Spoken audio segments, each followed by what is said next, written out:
My name is Ruth Osime. And I am Olatorera Majekodunmi-Oniru. Today's topic is human trafficking. There's a global hazard in exploiting humans for forced labor and commercial sex slavery. We have very important discussions and special guests coming up, so please stay tuned. Human trafficking, a form of modern-day slavery, has become a global menace with huge consequences on all spheres of the society. This trade is the third largest organized crime in the world after drugs and firearms. In spite of all the measures government and other stakeholders have carried out against the scourge, it has not abated. Human trafficking is a crime which some people tend to overlook, and sadly, very few actual convictions have been made. According to the International Labour Organization and the Human Trafficking Fact Sheet by Pathfinder Justice Initiative, the illegal trade of people for exploits or commercial gain is a $150 billion global industry. The report indicates that 2/3 of the amount, $99 billion, is generated from commercial sexual exploitation, while $51 billion results from forced economic exploitation, including domestic work, agriculture, and other economic activities. Modern-day slavery is all around us, often hidden in plain sight.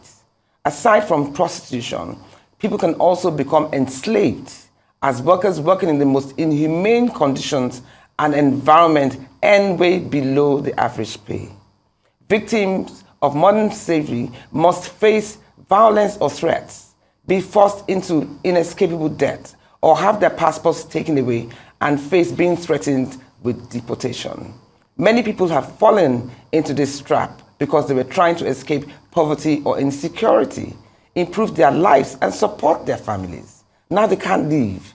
Today, we're talking about the challenges of modern slavery, the solutions needed to address its root causes, and the support needed to advocate for these victims. Very well said. Human trafficking is deeply rooted modern slavery, affecting over 40 million people globally as I speak this very second. It is a $150 billion illegal industry that preys on the weak to enrich the inhumane and the power-drunk. Human traffickers are mostly financially wolfish people deriving liquid wealth from tormenting and controlling captured victims. Trafficked victims are mostly vulnerable, poor, displaced, parentless, or abused young humans who are desperate for instantaneous emergency help. Traffickers have mastered the act of using romance, extreme flattery, unprecedented financial assistance, illicit drugs, and endless promises to portray a savior position prior to isolating, controlling, misusing, and monetizing victims. Females, especially young girls, who are sexually trafficked end up with deadly diseases, cervical cancer, pelvic, bladder, and rectal organ prolapse. And many have to undergo hysterectomy and other surgeries as early as 20 years old. Many live broken lives, emotionally and physically, and many die early. When anyone hires the services of an escort, or walks into an illicit massage parlor, or watches porn, there are chances that the lady is a victim of human trafficking. Anyone who looks abused, malnourished, avoids eye contact, or cannot show you an identification document, regardless of using her, most likely need your help immediately. Human trafficking is a crime that gravely shames the human race. A crime that portrays how dark the world has become. A crime that portrays how much we neglect our neighbors' cries and enrich our friends' crimes. A crime that portrays how deeply money has overtaken humanity. A crime that screams unacceptable, unspeakable, and abhorrent. A crime that must stop. Intense discussions coming up shortly, but let's watch this special report. Perspectives, we'll be right back. Human trafficking is one of the oldest illegal acts in the world today, as it has been happening for centuries with no imminent end in sight. Human trafficking is the recruitment, transportation, transfer, harboring, or receipt of people through force, fraud, or deception with the aim of exploiting them for profit. Men, women, and children of all ages and from all backgrounds can become victims of this crime, which occurs in every region of the world. In the past, slave trade was the order of the day that encouraged trafficking of humans against their will. But now the traffickers often use violence or fraudulent employment agencies and fake promises of education and job opportunities to trick and coerce their victims. In most cases, language barriers, fear of their traffickers, and fear of law enforcement frequently keep victims from seeking help, making human trafficking a hidden crime. Some people are tricked into becoming victims, especially those seeking employment opportunities abroad. They are promised a better life, which end up being a scam, as some end up being used as sex slaves and otherwise. The traffickers cut off their access to the rest of the world, making it hard for the victims to reach out for help. The trauma caused by the traffickers can be so great that many may not identify themselves as victims or ask for help, even in highly public settings. Today on Perspectives, we would be taking a look at how to fight human trafficking, what agencies and NGOs are being created to fight the cause, how these culprits can be brought to justice, and a whole lot more.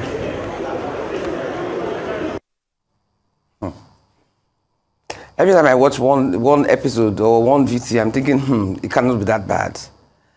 Prostitution is an old age tradition. It has been there for centuries, you know. And whether we like it or not, it does exist. But what I find most painful is when you are lured into it unknowingly. I don't know if you saw a video recently of a naked woman and her madam was asking her to read a script. And apparently her madam has threatened her with this video that if she does run away or escape, she will post it on social media, which is exactly what she did. So imagine the girl's family, imagine her loved ones, seeing her stark naked, called her name, she was telling the girl what to say, called the name, called everything. Now, and that made her fearful. Yes, but she obviously did escape, and the woman did live up to her threat by posting it on social media. And then, of course, I'm a Benin woman. I know a lot of people or people who have relatives. All of a sudden, you don't see one person for the next couple of years, and then 10 years later, they appear back into your life, but you can tell that they've been through a very tough time. The ordeals that they go through, the harrowing experiences that they go through, it is so inhumane. And I'm hoping that our guests will come today and tell us just how bad and dire this situation is. When I think about the cases, so I remember Jeff Epstein. I don't know if you know his case from the US. And he was this very wealthy billionaire that ended up preying on so many women. When you look back into his historic background, he was actually a math teacher prior to going into investment banking, then went into having his own business, created this wealth, and now went into abusing, misusing, and taking advantage of very young women. I think he was a pervert. Yes, his victims were as young as 13, 14 years old. And there was a time Donald Trump said, he's my good friend, he's fun to be around. Well, most of them didn't exactly advertise that. He said he loves beautiful women, especially young women. But of course, when things broke out, he said, I'm not a fan of his. By the time when it's happening, there are people that know it's happening. But he even had an enabler. His girlfriend was an enabler as well. Exactly. You know? People that don't actually tell people who are power drunk the truth. Like, look, this is wrong. I'm not joining you. But instead, they join in it and aggravate the inhumane treatment of people who are just weak and powerless. That is equally as invasive into your rights, or it's equally as what's the word now? It's equally as heartbreaking to hear. But I think the ones that go through the deserts, where they have to drink their pee, where they have to sleep with their siblings, where their bodies are cut apart to take human spare parts, not to come and talk of when you get to where you're going to, and they literally strip you naked. Yeah. That in itself, it must be harrowing. And, you know, it must, imagine feeling caged inside a place where you have no life. Especially when you were not expecting it. Majority of these victims, they were just in an emergency, desperate situation. Yes. I need maybe just, let's just say 50,000 naira just to get my life together. And someone promises you this and gives you romance, gives you whatever. And before you know it, you are in another country. What even makes it most painful slaving. is that no matter how much awareness is being created about the disadvantages of practicing this kind of exercise, you still have people who are gullible enough to think that their case is different. I'm sure the stories You mean that the victims before they are transported? I'm sure the the pimps or the madams or whatever, they don't really change the script that much. It's the same usual. You go there, we open a salon for you. But you know when you just want a better life. But that's what I'm saying. When you are desperate. But that's when you don't even have a home to go home to, and someone is offering you a bed somewhere. But guess what? You I did not come back. Some of them have come back. Some of them have almost lost their lives in coming back. Unfortunately, because you now realize that it's better to be hungry but be alive and have some peace of mind than be in a place where you are even, your body is being abused and molested and you still don't have the money to earn. Right. If only there wasn't it's not even so yours much poverty, to keep. If there wasn't so much poverty which is in the country and which is the underlying factor to help their family members.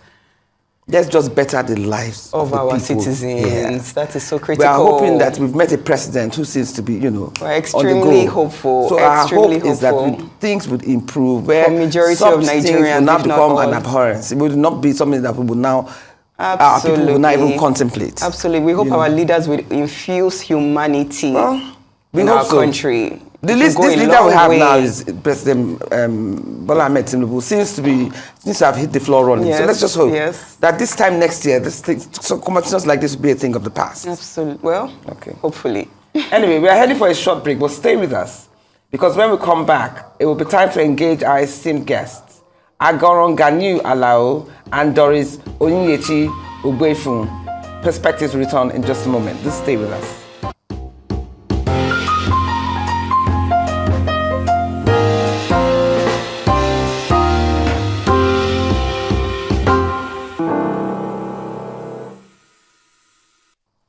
Welcome back to Perspectives, your Rise News. Moving on to our guests.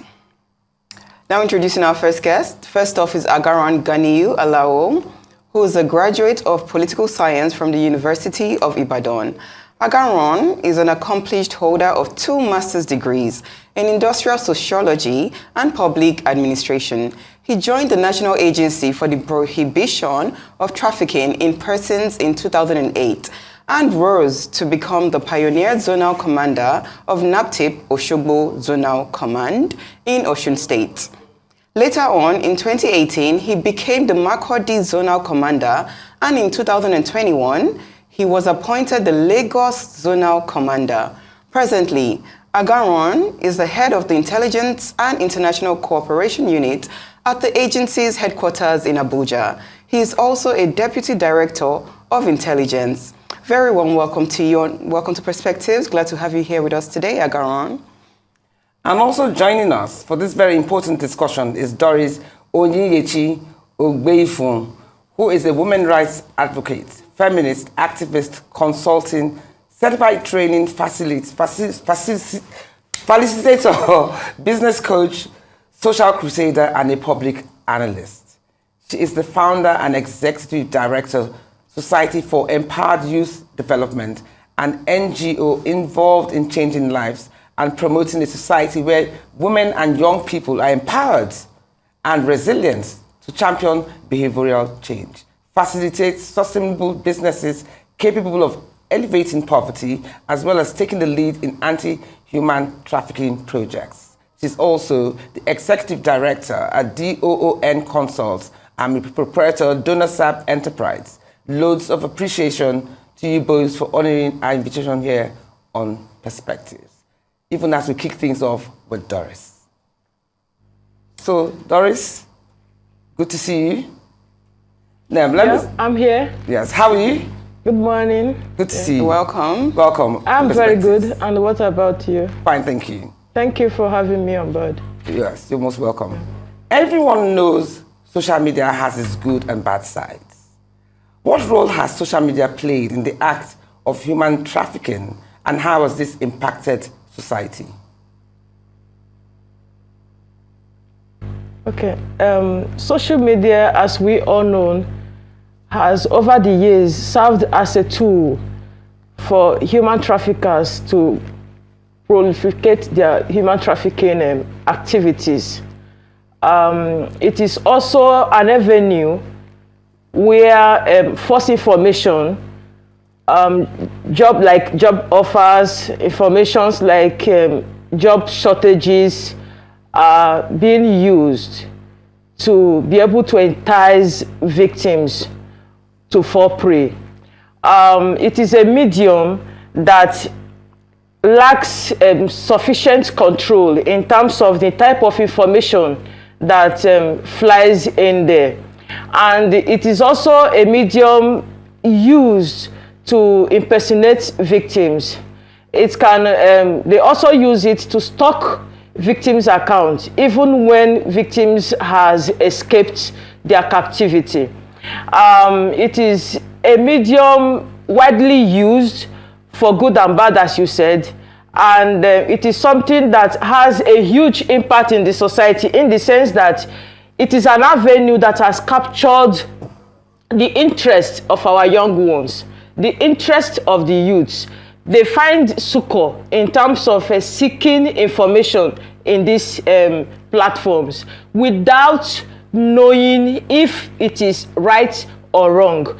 So this is where this set of people like traffickers comes in to leverage on this opportunity to lure their victims to be able to buy into their tricks and actions. The impact is so huge that some of us, the society, we have lost this hold or control over what our children and upcoming youths are doing. It's a medium that we do not have a framework, a legal framework that prosecutes or arrests people who trade false information in this platform. So that is why it becomes so porous for traffickers to take advantage of this medium in recruiting their victims. It is so appalling that we have a platform of this nature that is not being checkmated. And this act has been on, it has been trending, but social media has come in to edit, made it something that you do not even have to go to villages or meet them one-on-one anymore to lure them, to persuade them to buy into your false tricks to get these victims. Thank you, Doris. Yeah. Very well said. Based on your years of experience fighting human trafficking and just helping youths to develop, how can we increase the risks to traffickers and make human trafficking a very unattractive profession for those that practice within it? What laws can be passed, and how must these laws be enforced? Honestly, I so much believe in laws, and I would appreciate that we look into and invest in development, make exchange rates very unattractive, in the sense that even if we make all the laws on the earth, remember that slave trade was abolished far back in 1807, but the Slavery Act is still ongoing. Even till tomorrow, it will still be there. So what can we do to address slavery is this: we must make foreign exchange unattractive. What is this thing that is luring people? What is this thing that is pushing people to embark on this journey, even when they are aware that it is dangerous? It is as a result of social infrastructure, social security investments, and making sure that life is worth living. Okay, now in terms of the laws, yes, it is beautiful, and we've made beautiful laws that can prosecute and checkmate these activities. But implementation, our judiciary need to be strengthened to uphold this. I know that we have special courts where trafficking cases are being handled so that the incessant way of adjournment can be reduced. The victims can easily get justice, because there is this saying that goes that justice denied, delayed is justice denied. And in our system, judiciary should take it very seriously to see that these traffickers get swift punishment. And our law enforcement agencies, like the police and immigration and other bodies that also work in synergy in combing this problem, there should be this core synergy. The issue of rift or may I say rivalry should stop. There should be a strong template that can harmonize all efforts and make sure that every victim that speaks out, that has this courage to speak out, gets justice. And also make sure that every perpetrator of this act gets punishment, gets arrested, gets prosecuted, and be served the terms or conditions or the imprisonment or prosecution that is tied to these laws. We have enough set out already by the state government, by the federal government. All we just need to do is to have a stronger synergy to be able to harness all these tools that we have on ground to achieve success in this fight. Okay, Doris, all said and done. But at the end of the day, I think what we need to also expose is to let people know just exactly what this ordeal is step by step. So my first question, or one of what I want to ask you, is that who stands as surety for these trafficked persons before they embark on their journey? You know how make them to swear oaths and what have you. And what oaths do some of them have to take that makes them too scared to attempt to escape when they meet their predicament? Also, if you can tell us what the journey is like from when they leave their state up to when they get to their destination.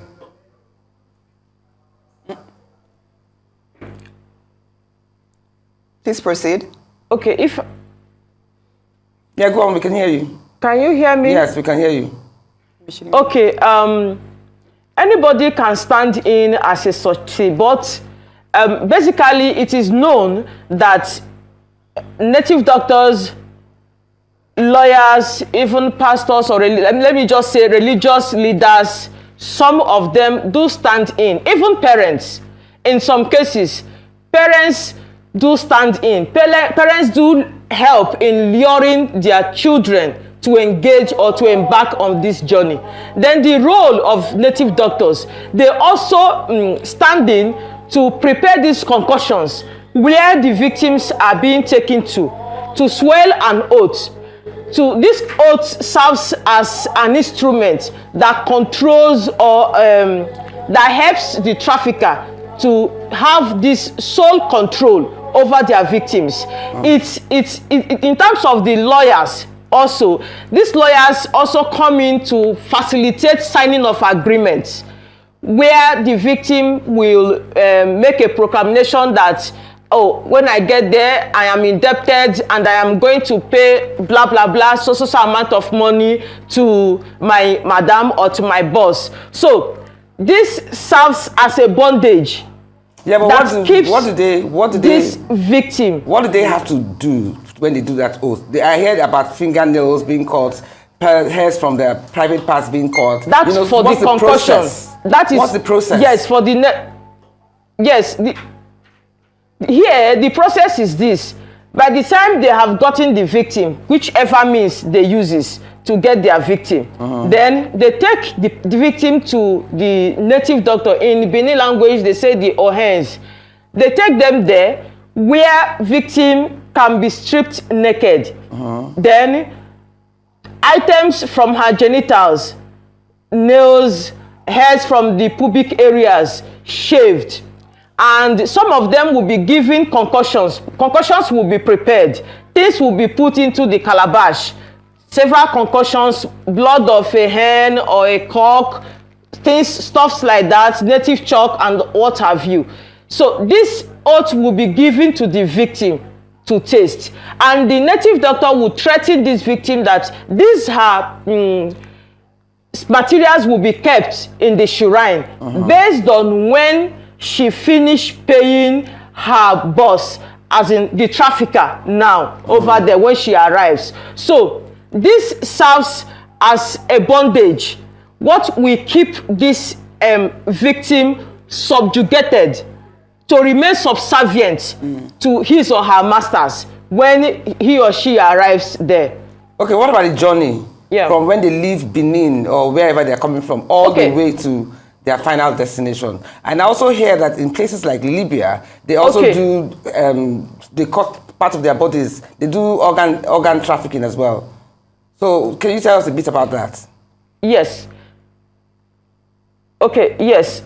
The journey is this. You know, these persons are vulnerable and most vulnerable in the society. So for those of them that do use the desert route, crossing of the Mediterranean route, not all uses such route. Some actually, they get documentation for them and they fly them to their destination, country of destinations. While some will be deceived that yes, they will do documentation, but at the end of the day, the person can be taken from Benin City to Kano. They board from Benin to Kano, then from Kano, they board across to Agadez, where they begin the desert journey. Then when they get to Tripoli or this other part of Libya, then they begin to, that is where it becomes so glaring to the victim that, oh, I am now a victim of human trafficking, because you begin to see yourself being resold from one master to the other. Some of them will be taken to what they call the connection houses. That is brothel, hotel, or whatever you can call it, where they will be engaged, they'll be forced to engage into sex for pay, as in sexual exploitation. Then while some will be subjected to go into forced labor, either to work as a domestic servitude or to work as a farm plantation worker or a house help, things like that, where whatever the person earns goes to the master. You are left with nothing. Then some are being trafficked also for organ harvest, like they'll be taken to where you see human being priced for $200, $300 just for the organ to be harvested. Like if you go back to the 2018 documentary by Nima Mbaga of CNN, you will understand in details how human beings were being priced in Libya. It is so horrible. It's horrible. So not all of them that do pass through this Mediterranean route makes it to Italy or Spain. Some of them do think that even Libya is their final destination because of race, the kind of skin color that they do see out there. Maybe when they have started the prostitution properly, they will always, because they are timid from here, they are not informed, they are so vulnerable and desperate. So some of them, when they get there, it takes time for them to realize that, oh, this is not even the Italy that was promised, or this is not even the Spain that was promised. Oh, some will begin to hear that is even African country. Meanwhile, the exploitation has started already into their life. So it's so horrible. Thank you, Doris. Thank you. So horrible. While those, okay, all right. Absolutely horrible. Your progressive good work offends some people, those who are benefiting from the illegal trade. What are some of the challenges you faced in carrying out your passionate duties against human trafficking? Has there been a time when you felt like your life was in danger, or you had to agree to certain dealings to protect yourself? Honestly, threat is very common in this part of the world, in Nigeria, most especially when you have ongoing cases in court, starting from the point of arrest to the point of prosecution, cases being heard in court. You begin to see relatives of the arrested or the suspects approaching you, persuading you to drop the case. And when you insist when you persist, when you resist to make sure that your client, the victim, gets justice, that is when threat sets in. They begin to come up with all sorts of threats to your life, threats to so many things around you that can make you to submit to what they are asking for, what they are pushing to get. But as an advocate, we see threats as everyday thing. I'm used to it. And if you see me, I'm not the type of person that you can intimidate. You can threaten to drop a case. It's not possible. I see it as part, I see it as part of the job. Thank you very much, Doris, for lending your voice to this very laudable cause. Absolutely. And we just hope that apart from this channel, you will have many more opportunities to keep that voice strong. Well done, Doris. Because it's a job that should be well complimented. You're doing a very great job. Thank you so much for being with us. Anyway, we are going on a break right now, and when we return, we'll be facing our second guest. See you right back. Don't go anywhere.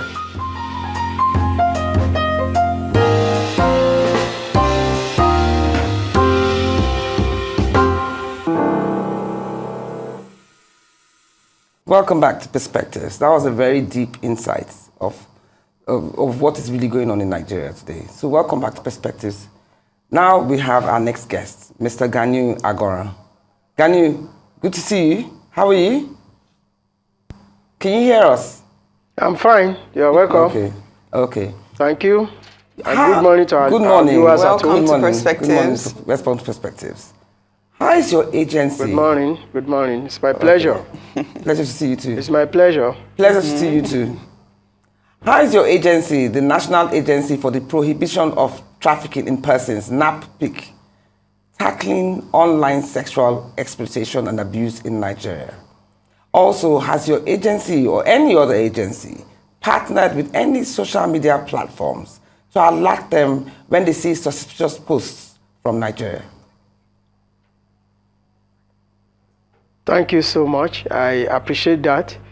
The National Agency for the Prohibition of Trafficking in Persons, as a background, came on board in 2003 by an Act of Parliament. And in 2005, the Act was also amended. And we also have a enacted amended Act that also gave birth to a new law, a new Act in 2015. Which is called the Trafficking in Persons Prohibition Law Enforcement Administration Act 2015.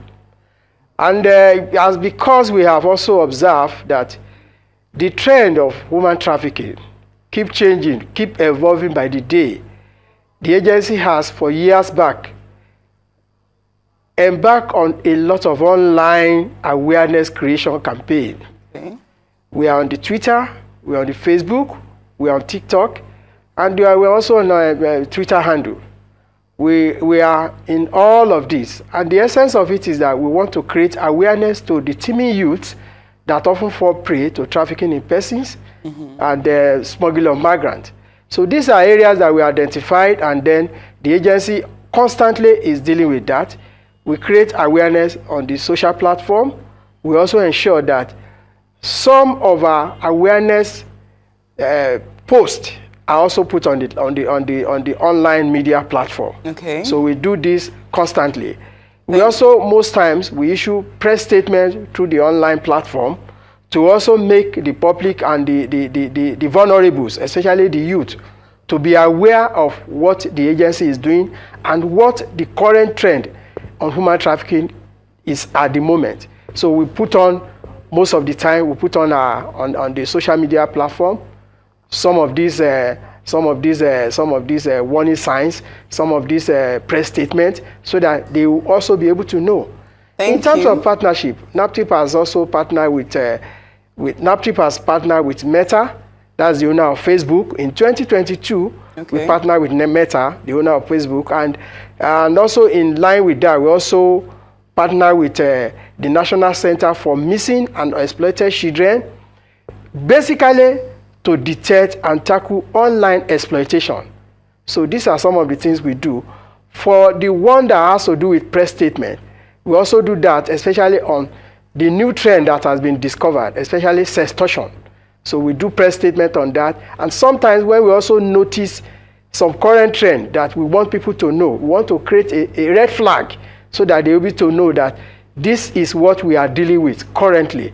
So some of those press statements are also issued out so that we want to warn the public, we want to warn the youth that they should be wary of what is ongoing in terms of trafficking in persons and smuggling of migrants. Thank you, Aganran. So these are some of the things the agency does to also ensure that the public, the general public is aware, the society is aware, the parents are aware, and everybody is aware of what is going on at the moment. So that's what we do on regular basis from NAPTIP.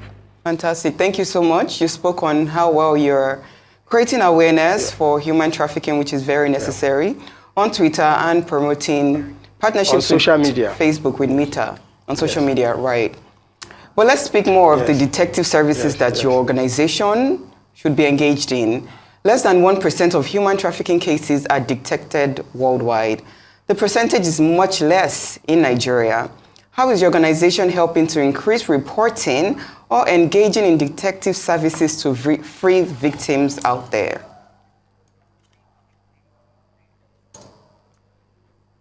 Let me go back by telling you that issue of human trafficking has become a global phenomenon. It is not only happening in Nigeria or African countries, it is a global pandemic. And every world is affected by human trafficking.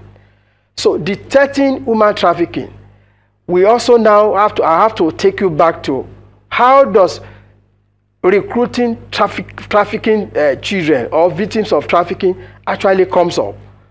In trafficking, we talk about the art, we talk about the means, and we talk about the purpose. For you to detect trafficking, you have to look at what has happened. What happens during the act of trafficking? The art is looking at what was done when trafficking is coming up. Was it done through movement of a person from one place to the other? Was it done through the means of deceit? Was it done through the means of fraud? Was it done through the means of debt bondage? And then at the end of the day, you also want to look at what happens, for what purpose? Basically for the purpose of exploitation. And when you are talking about exploitation, basically we have sexual exploitation, which is the most prevalent, the most predominant. Then you now go to labor abuse or labor exploitation. Those are the two major variants that are so prominent. But then we have also seen a lot of variants of trafficking that has also come up. We have seen organ harvesting. We have seen sextortion. We have seen cybercrime. Mm-hmm. We have seen cybercrime as variants of human trafficking. So some of these things are what are playing out now. So detecting this crime has to be done in such a way that for us in NAPTIP, we have trained professionals. Okay. We have investigators. Okay. We have investigators that go for counseling, that go for surveillance. They go for surveillance. Our investigators go for surveillance.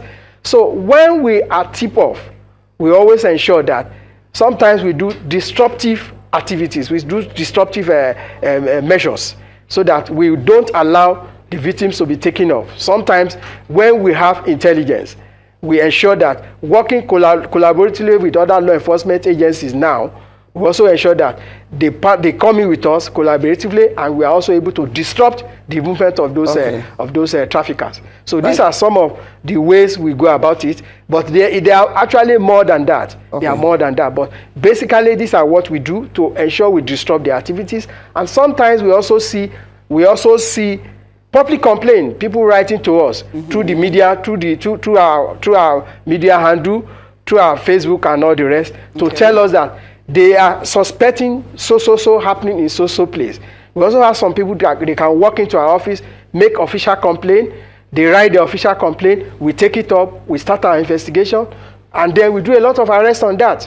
Okay, Mr. It must also interest you to know that NAPTIP is a law enforcement agency, and we do so much with arrest, rescue, prosecution of traffickers. Yeah, so but your success rates, yes, you have your reporting, you have your prosecuted. You've prosecuted a few, investigated and prosecuted a few cases, but unfortunately, your success rate of people who have been sentenced is still questionably low.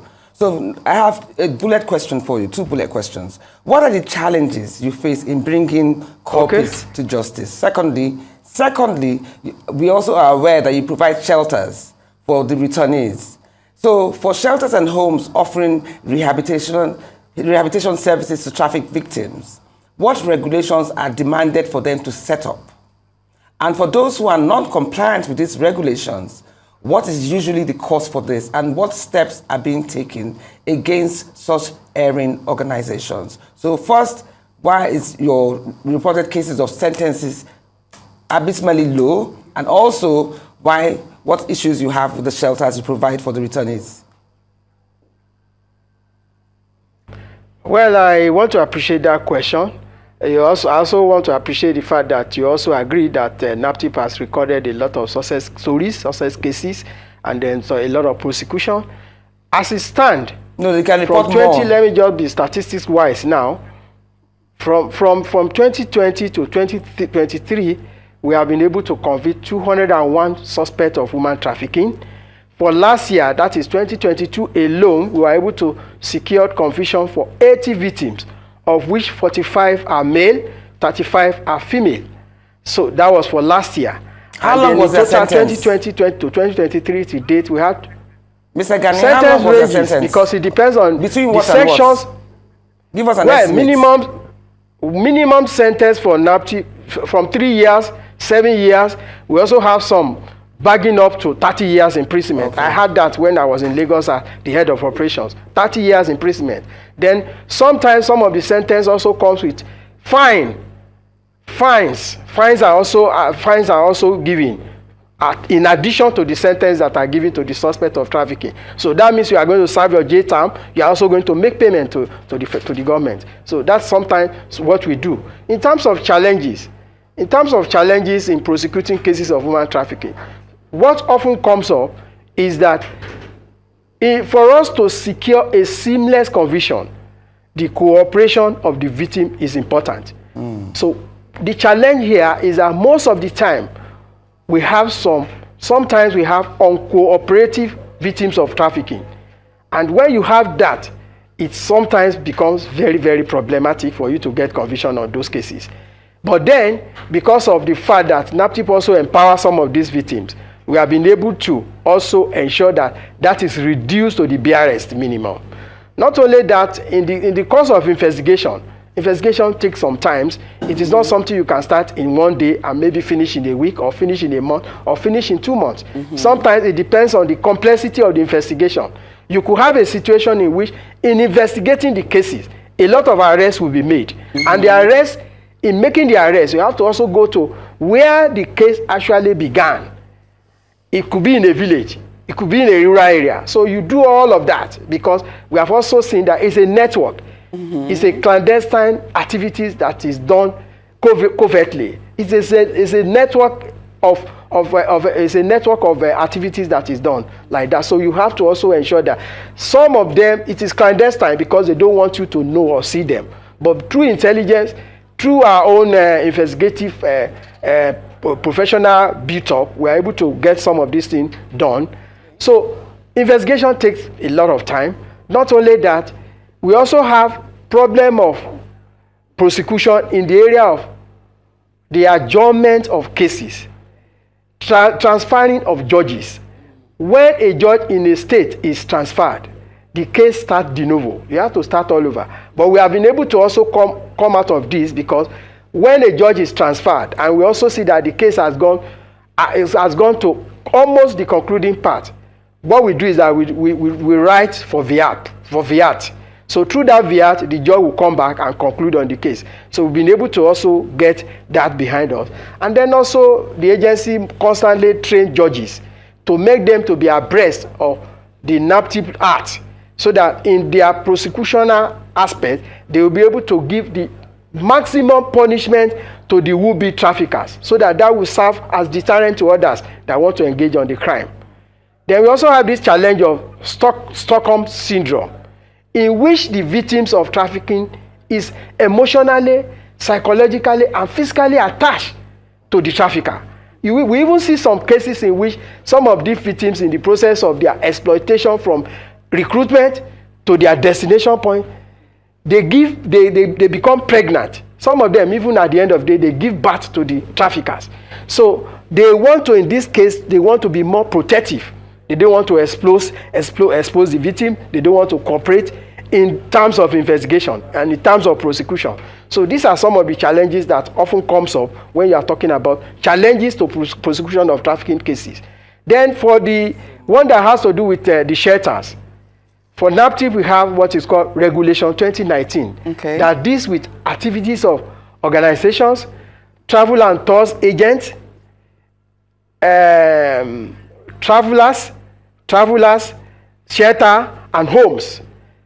So this is the regulation that we have from 2019 to also strengthen a section of the agency 2015 Act. So Regulation 2019 looks at some of these areas that some crimes of trafficking and SOM could also actually be some of these crimes could actually be perpetrated. Thank you so that much. Regulation 2019 looks at shelters and homes. Yes. We also monitor these shelters and homes. Yes. They also register with NAPTIP. We also carry out a lot of we go to these homes. Anyway, we make sure that they have what it takes to run a home, to run a shelter, apart from the fact that they are also apart from the fact that they are also registered with their umbrella body, which is thank God you have your address and you have your email contacts, and you have your organization, and people can reach you online, reach your organization online to get further information of what you haven't been privileged to give us all of, because we're pressed for time. Thank you so much, Mr. Ganu, for being with us. So when we look at human trafficking, we always think that it's far away from us, but it is not. We must unite our efforts to free victims and stop this crime that's become ever more aggressive, that threatens not just individuals, but the foundational values of society. If not now, then when? If not you, then who? If we're able to answer these fundamental questions, then perhaps we can wipe away the blot of human trafficking. And of course, as I always say, life continues to be a learning curve. That's all we have time for today. You've been watching Perspectives here on Arise News with me, Ruth Osime.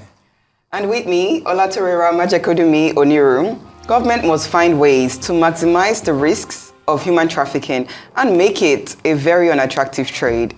Simultaneously, every individual should endeavor to practice healthy relationship models that respect the great autonomy and hefty worth of every single human life.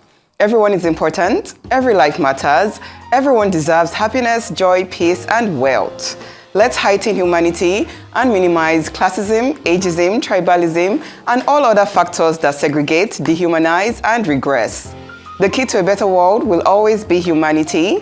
Our world needs a much stronger dosage of healthy love, care, and compassion. Thank you for watching Perspectives. Thank you to our special guests for joining us today. Have a great weekend and see you all very soon. Goodbye.